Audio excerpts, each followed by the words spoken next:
Hello everyone! Kamusta kayong lahat mga kabugis at kamusta ang mga bougainvillea plants nyo? It's Michael here and welcome back to my channel. Sa mga previous videos ko, ang ginagawa ko ay pinagsama-sama ko yung mga different varieties sa iisang paso para magkaroon ako ng multicolored bougainvillea in one kahit hindi nakagraft.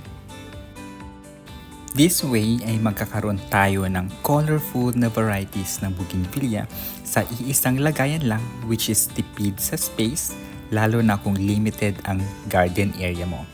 In which gusto mo pa din magkaroon ng mas maraming varieties ng bougainvillea na i-collect, kaya combining more varieties in one pot ay suitable for you. But for today, ang gagawin ko naman ay paghihiwalayin ko yung una kong napagsama sa iisang paso. Yes po, i-decouple ko muna yung two varieties ko na pinagsama ko noon. Kaya naman tara at samahan mo kong paghiwalayin ang dalawang varieties ko at ililipat natin sa kanya-kanya nilang mga pot. Here with me are the varieties na sina Ricudo and Duckfeet Lipstick Bougainvillea na naging top rare noon, and top rare pa rin ba sila until now? And pag-uusapan natin itong dalawang varieties na ito. Unahin na natin si Ricudo. So si Ricudo ay dual color yung black bracts niya na white and pink. Para siyang lipstick dahil yung pink na color ay dominant sa edge ng bracts niya. And ang kagandahan naman sa kanya ay kumpul-kumpul yung bracts nito pag nag-flower. And si Ricudo ay pwede ko siyang ihalin tulad kay Kilisa na mas magandang version. Though si Kilisa is magical din naman, but dominant yung white color ng bracts niya. And itong si Ricudo ay hindi pa nag-flower under my care, and kaya ko siya ililipat sa separate pot para mapa-flower natin sa next blooming season. And ang next naman natin si Duckfeet Lipstick. Kaya naman siya tinawag na Duckfeet dahil sa kanyang dahon na duckfeet shape. May duckfeet na variety pero kulay red ito. And kaya siya naging lipstick naman dahil yung kulay red niya ay nasa edge ng bracts niya.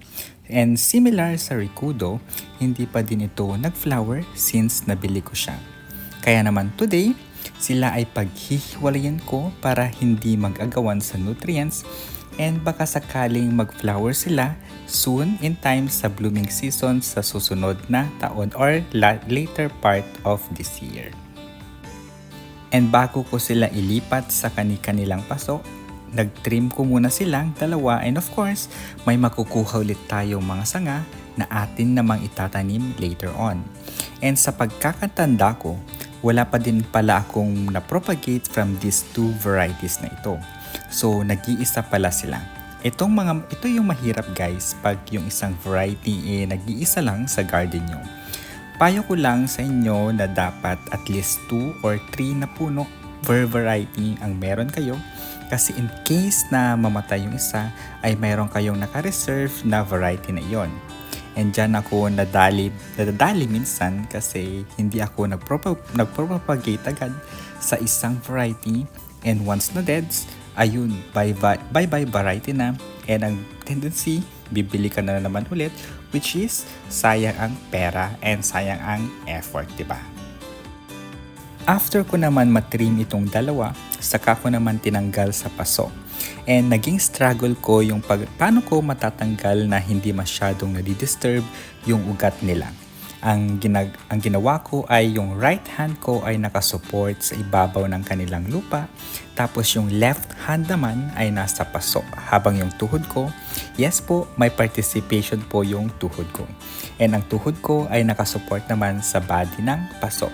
But before ko tanggalin, tinapik-tapik ko muna yung gilid ng paso para mas madaling matanggal yung lupa niya na nakadikit sa paso.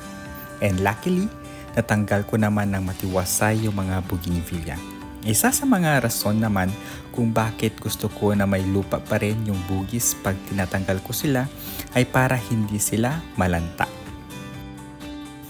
Kasi if uprooted sila then tanggal lahat ng soil, ang mangyayari ay malalanta sila, which is very common naman. So yung ginawa ko ay may lupa pa rin nakasama para hindi nga malanta yung mga dahon. And by the way guys, si Rikudo ay root grafted while si Duckfeet naman is top graft naman, and both were repotted just last year lang. At bago tayo magpatuloy and habang tayo'y nagre-repat sa pinaghiwalay nating varieties and baka sakaling napadpad ka sa channel ko, and if you are happen to be new to my channel at hindi pa nakaka-subscribe, paki-click na ang subscribe button para maging updated ka sa latest at sa susunod na videos ko gaya ngayon about bougainvillea repotting ng mga pinaghiwalay nating varieties.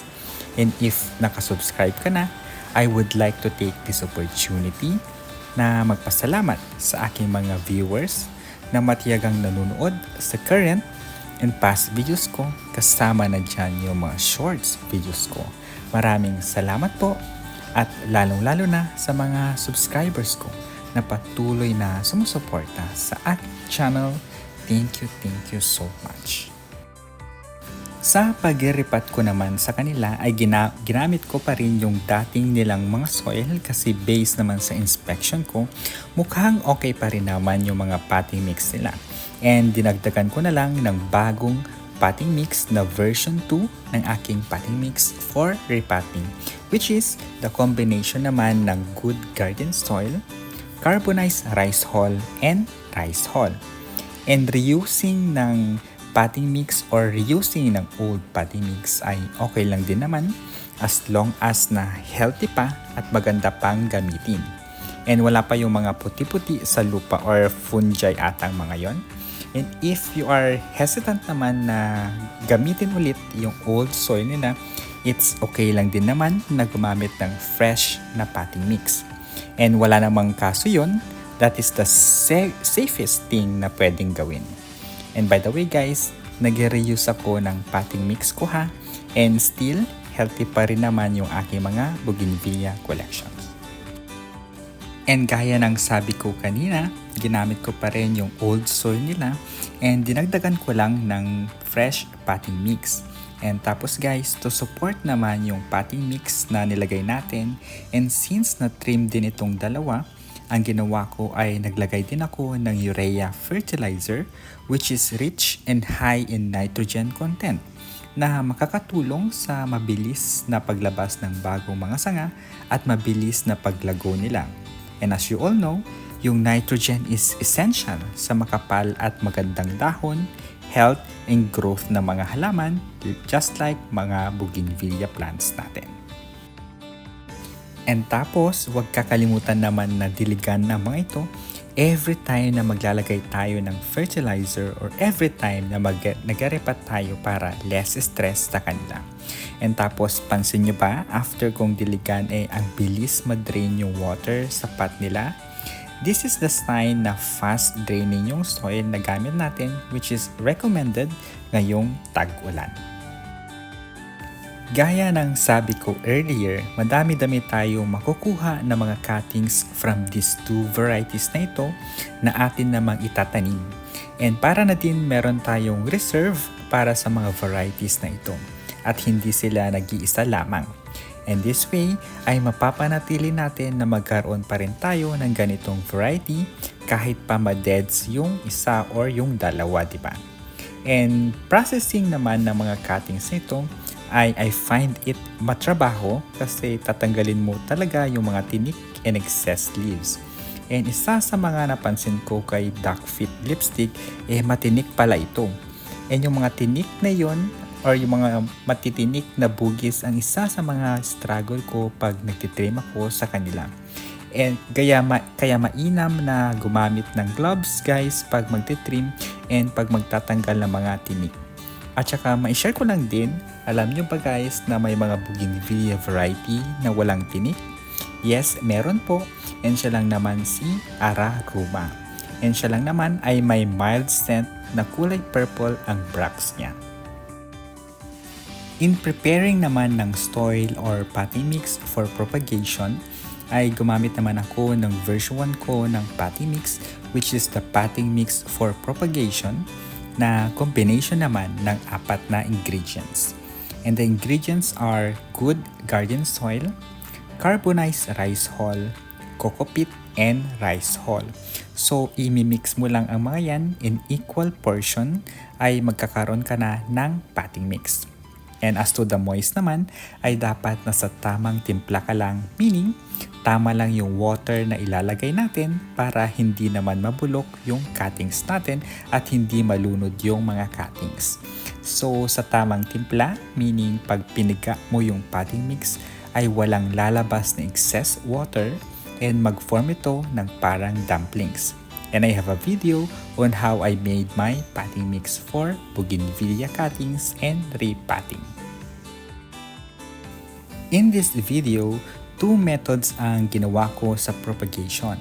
One is the ICU method and yung isa naman is the non-ICU. Yung non-ICU ay yung cutting ay magulang na pwede na itanim kahit pa hindi nakabalot ng plastic. And mas madali silang mabuhay kahit pa expose sila sa outside world, unlike sa mga cuttings na mga talbos and mura pa. Yun talaga ay pang ICU kasi di nila kakayanin yung paiba-ibang klima like mainit tapos biglang uulan.